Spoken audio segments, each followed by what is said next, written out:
Yes sir, বলুন। তুমি কে? তোমার মুখটা এরকম কেন?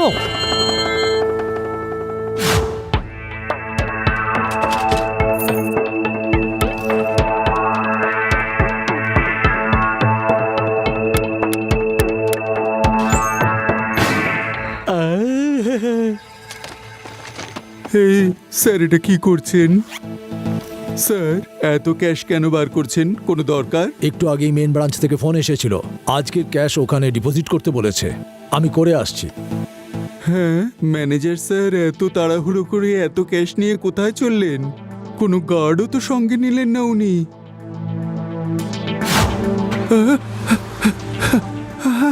আরে, এটা কি? যদি ম্যানেজার স্যার এখানে থাকেন তাহলে যে ক্যাশ নিয়ে চলে গেল সে কে? ম্যানেজার স্যার, জাগুন, উঠুন। কি হয়েছে? সে কি বলবো, একটু আগে আপনার মতোই দেখতে একটা লোক লকার রুম থেকে সমস্ত ক্যাশ নিয়ে চলে গেছে। কি? সে কে? ক্যাশ কোথায় নিয়ে গেল? আমি তো কিছুই মনে করতে পারছি না। হ্যাঁ, মনে পড়েছে, একটা লোক এসেছিল যার মুখে মিরর লাগানো ছিল। হ্যাঁ, তাকে ঠিক আপনার মতনই অবিকল দেখতে। সে একটা রেড কারে করে পালিয়েছে sir. Hello, inspector Laddu Singh, আমি বেদাস ইন্টারন্যাশনাল ব্যাংকের ম্যানেজার কথা বলছি। একটা মিরর দিয়ে বানানো মিরর ম্যান এসেছিল। ও আমার চোখের দিকে তাকিয়ে আমার রূপ ধরলো আর ব্যাংক লুট করে এখান থেকে পালালো। হ্যালো শিবা, কোনো এক মিররম্যান ব্যাংক ম্যানেজারের চোখের দিকে তাকিয়ে ব্যাংক ম্যানেজারের রূপ ধরে ব্যাংক লুট করে লাল গাড়ি নিয়ে পালিয়েছে।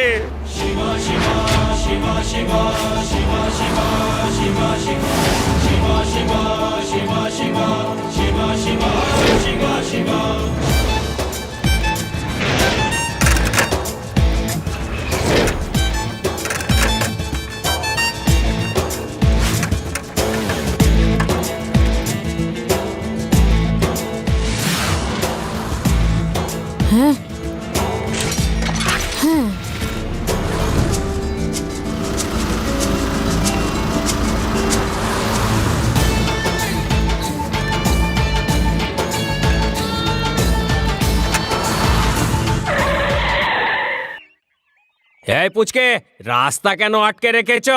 সাইডে যাও। পুচকে বলো না কাকা। শিবা, আমি হলাম শিবা।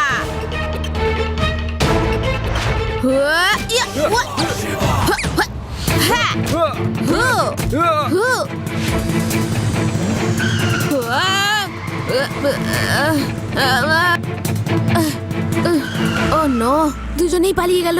লাড্ডু সিং স্যার, সরি, কিন্তু চোরটা পালিয়ে গেছে। আমার তো বিশ্বাস হচ্ছে না, কি করে একজন লোক মিররের দিকে তাকালে সামনের লোকটা তার মতো দেখতে হয়ে যাবে? এগুলো সব মিথ্যে, এগুলো সব চোখের ভুল, বুঝলে? ভুল। কিন্তু ব্যাংক ম্যানেজার আর লাড্ডু সিং স্যার মিথ্যে তো বলবেন না। আমার তো মনে হয় লাড্ডু সিং স্যারকে বলে বেদাস সিটির সব রাস্তায় চেকিং এর ব্যবস্থা করা উচিত। ও যেই হোক সিটির বাইরে যেতে পারবে না।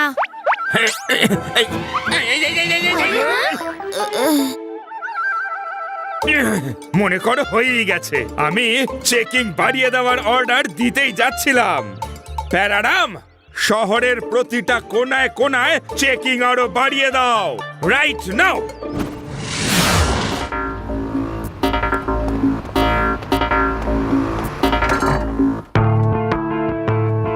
আসুন আসুন স্যার, আসুন।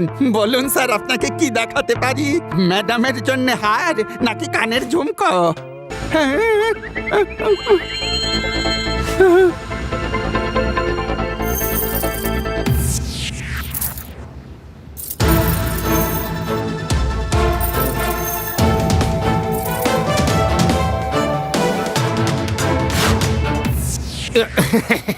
মালিক, সব গয়নাই নিয়ে যাচ্ছেন আপনি কেন? কাউকে বলো না যেন যা কিছু হচ্ছে। সবকিছু অন্য দোকানে শিফট করছি। হ্যাঁ, আজ পর্যন্ত মালিক তো কোনোদিন দোকানের গয়নাগাটি অন্য কোথাও শিফট করেন, তাহলে আজ হঠাৎ করে? ঠিক আছে, আমিও আমার টিফিন নিয়ে দোকান বন্ধ করে দিচ্ছি।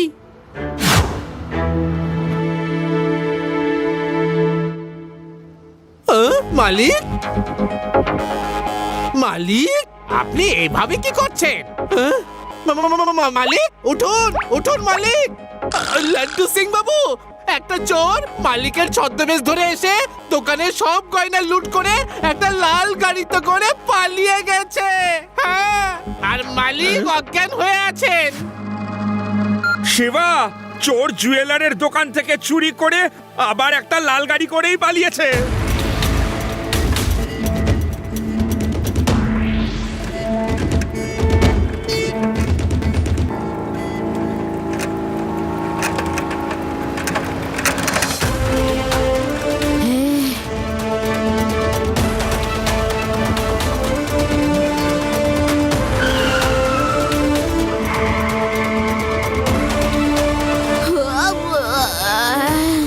আরো একবার চোরটাকে ধরতে ধরতে পালিয়ে গেল। লাড্ডু সিং স্যার সরি, কিন্তু এইবারেও ওই মিরর ম্যান আমার হাত ফসকে পালিয়ে গেল। আপনি পুলিশ প্রহরা বাড়িয়ে দিন। শিবা প্রহরা তো বাড়ানোই আছে। দাঁড়াও প্যারারাম ওই চোর লাল গাড়িতেই পালিয়েছে। যে কোনো লাল গাড়ি দেখলে চেকিং ছাড়া একদম ছাড়বে না, মনে রাখো।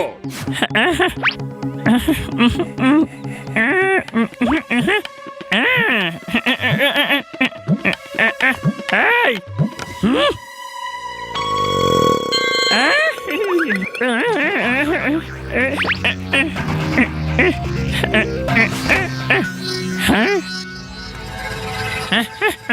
শোনো, লাড্ডু সিং স্যারের ফোন এসেছিল। উনি বলেছেন পুলিশ পাহারা তুলে নিতে। যাও। ডিউটির সময় পেড়ারাম লাল গাড়িতে বসে কেন গেল? প্যারারাম তো এখানে পড়ে রয়েছে। আরে পেড়ারাম বাবু উঠুন, পেড়ারাম বাবু, আরে উঠুন না।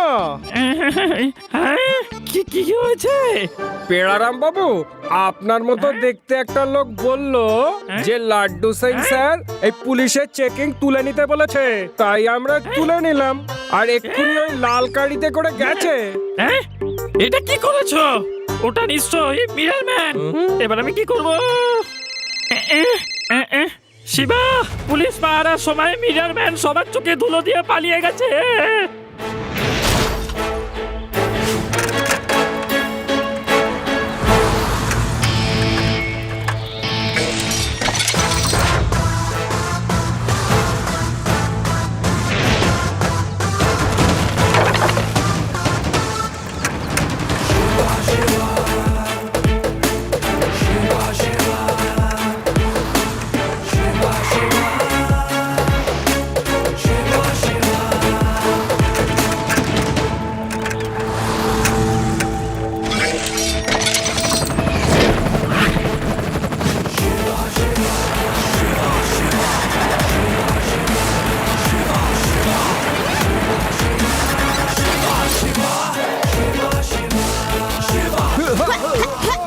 পুচকে পালাতে হলে পালিয়ে যাও, পরে আর সুযোগ পাবে না কিন্তু।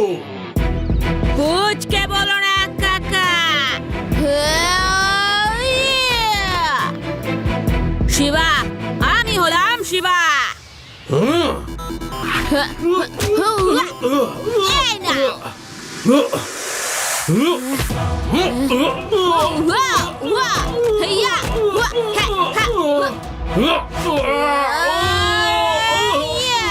থামো শিবা, এবার থামো, আমি আর মার খেতে পারছি না। I am sorry. তাহলে বলুন, আপনি এই মিরর ম্যানের পিছনে নিজের চেহারাটা কেন লুকিয়ে রেখেছেন? আসলে আমি হলাম একজন সায়েন্টিস্ট আর মিররের উপর রিসার্চ করছি। একটা এক্সপেরিমেন্ট ফেল করলো আর আমি মিররের মতন হয়ে গেলাম। আমার চিকিৎসার জন্য অনেক টাকার প্রয়োজন। গভর্নমেন্ট আমার এক্সপেরিমেন্টটাকে ভুল মনে করে, তাই আমাকে ফান্ড দিতে মানা করে দিয়েছে। শেষ পর্যন্ত বাধ্য হয়ে আমাকে এই রাস্তা বেছে নিতে হয়েছে। স্যার, আপনার সাথে যেটা হয়েছে সত্যিই খুব খারাপ, কিন্তু আপনি নিজেকে ঠিক করার উপায়টাও খুব খারাপ বেঁচেছেন। লাড্ডু সিং স্যার আপনাকে সাহায্য করবেন তো লাড্ডু সিং স্যার? নিশ্চয়ই করব। এখান থেকে 50 কিলোমিটার দূরে যখন কারো কোনো সাহায্যের প্রয়োজন হয়, তখন সবাই সবার আগে এই লাড্ডু সিং এর নামই নেয়। ইন্সপেক্টর লাড্ডু সিং।